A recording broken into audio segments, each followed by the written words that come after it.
Today I'd like to show you how I apply a lap zip. I've got this example here of the Dorothy dress, which is a pattern that is available on my website. The lap zip has fabric covering one side, so it kind of conceals the zip, but there's a couple of techniques that make this much easier, but it's a nice finish for the back of dresses like this one.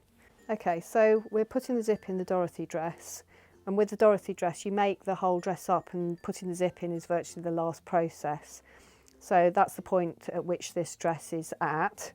So I think the trick to getting a really easy application for a lap zip is to get the pressing right at this stage.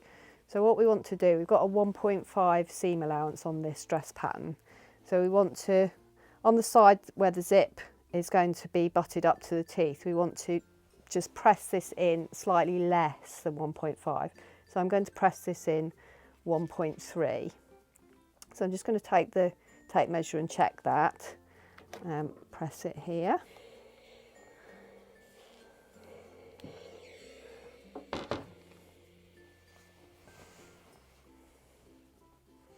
And pressing it gives you a nice sharp line to follow.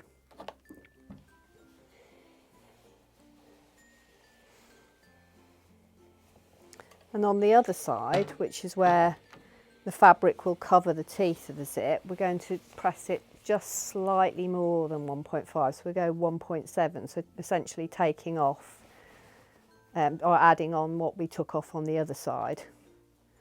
So I know it sounds a bit finicky to be this accurate with measurements, but it will make the job a lot easier if you can. So where it's going down, where the 1.5 point is there, just taper off to the 1.5. It doesn't have to be 1.7 at that point, so we're just tapering off there, so it's a nice smooth line. And now I'll show you how to stitch the zip in. Okay, so we're going to start with the edge that isn't lapped. So this is the edge that we pressed in, which was narrower. So I'm going to start by pinning this folded edge close to the teeth. They don't want to overlap the teeth, but they don't want to be too far set back either. So we're just going to butt that right up to the teeth and pin that in place, like that. Just going to pin that all the way along.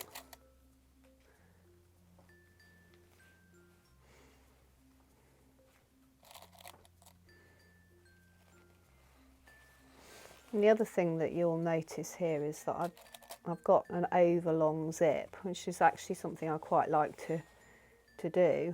I start with the little bar at the end there and let the excess come off at the top, which means when you're sewing the lapped side, you haven't got to try and struggle around the bulk of the zip head. So I'll show you that when we get to the other side. So now that's pinned all the way down, we can go ahead and sew that. Okay, so now we're ready to sew. The first thing we need to do is put a zip foot on the sewing machine. Most of them look like this these days, but you might also have one with a slider bar. This needs to be set so that the bar will go against the teeth, so the needle comes into this little gap there, going as close to the teeth as you can with the stitching. So I'm going to put that on like that.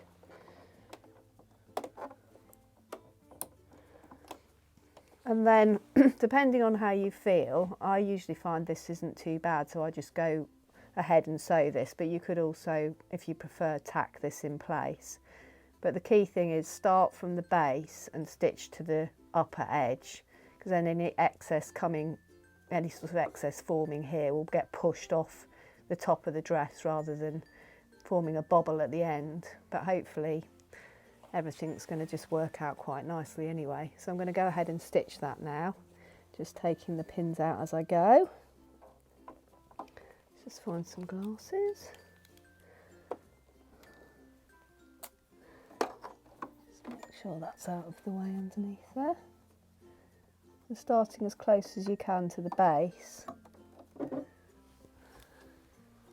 I generally do a few back stitches here to just secure it as well. Oh, that's the wrong one. There we go.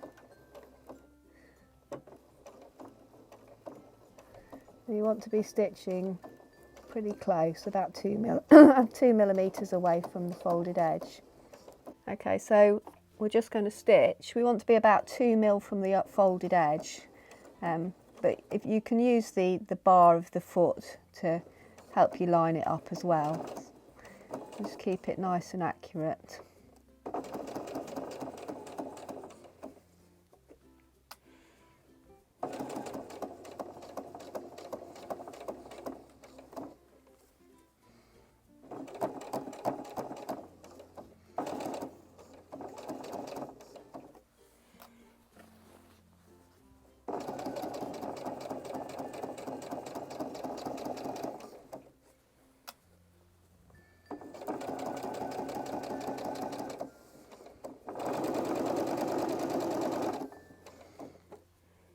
And when you get to the top, just stop at the seam line and do a couple of backward stitches. There we go. Just to reinforce that. And we can take that out. So that's stitched nice and close to the teeth, but not overlapping. So now we're going to prepare the other side for stitching. We're now going to fold this edge over and pin it down in the right place before stitching it. So what I like to do is use the folded edge and the stitch line that we've just done and align those two and pin that in place to make sure it's in the right place. So I'm just going to start doing that. Again, we're going to sew from the bottom up, but we need to sew wider. We're sewing blind on this, so this is a little bit more tricky. But like I said, if you use the stitch line as the guideline, so the folded edge just comes over to the stitch line to pin it. So let's try and pin that and still show you what I'm doing. It's slightly tricky. There we go. All being well, our seams should match nicely across the body here. You can see I've just got that matching up. You've got another chance to double check this really, because actually I'm going to pin it like this because I am going to tack this in place. And I'm just going to show you a couple of tricks with tacking it as well. So just folding that, keeping that folded edge onto that stitch line all the way up.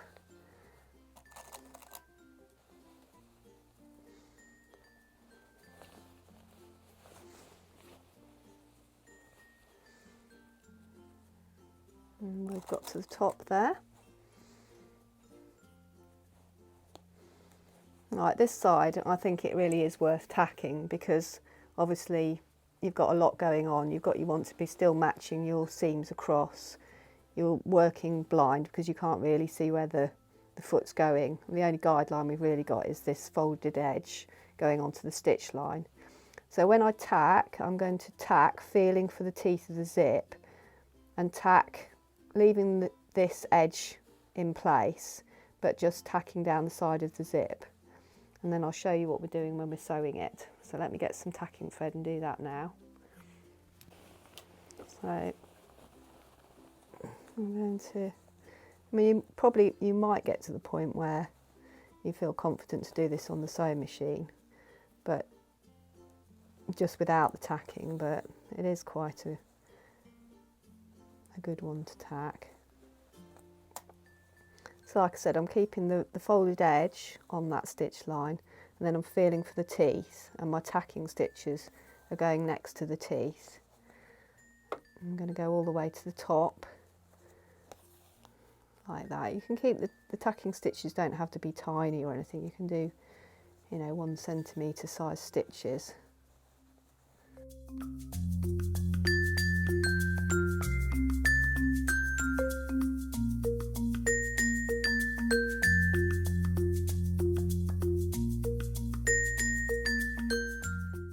So now we've got that tacked.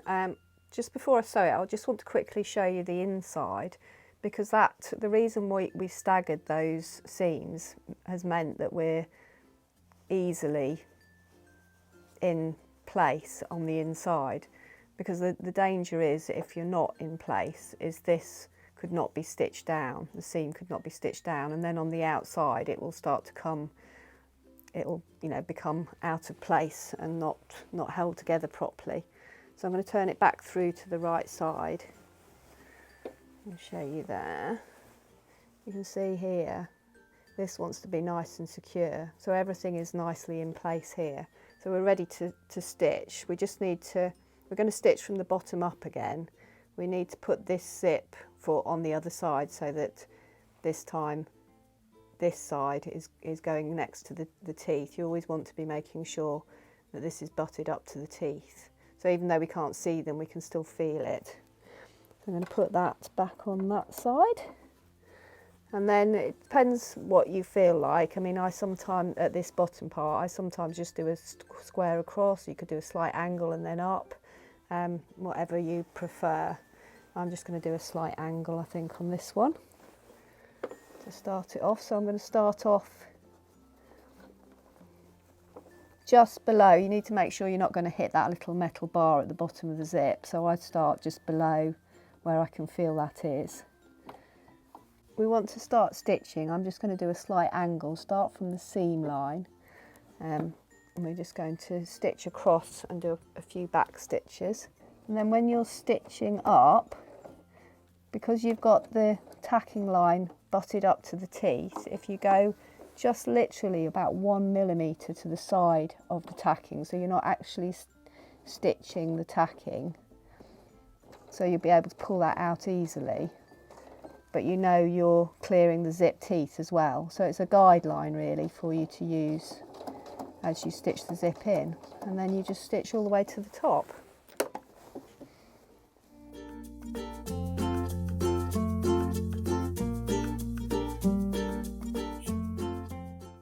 Okay, so there we've got our finished zip. The stitching's cleared the tacking, so that's easy to pull out. On the back, we've got it easily caught into the seam. There's no problems there at all. There's one last little thing to address here, that we've obviously got this end of zip that's hanging about at the top. Well, there's a couple of things that I just want to say about this. One is, and actually it has happened here, we're slightly staggered out there by about 3 mil. So the nice thing about this dress pattern is you can actually just turn this, because the way this is finished is this is now going to be hand stitched to the back of the teeth. So we can just pull this down a little bit further on the side where it's too high up, so that we can make that meet at the top.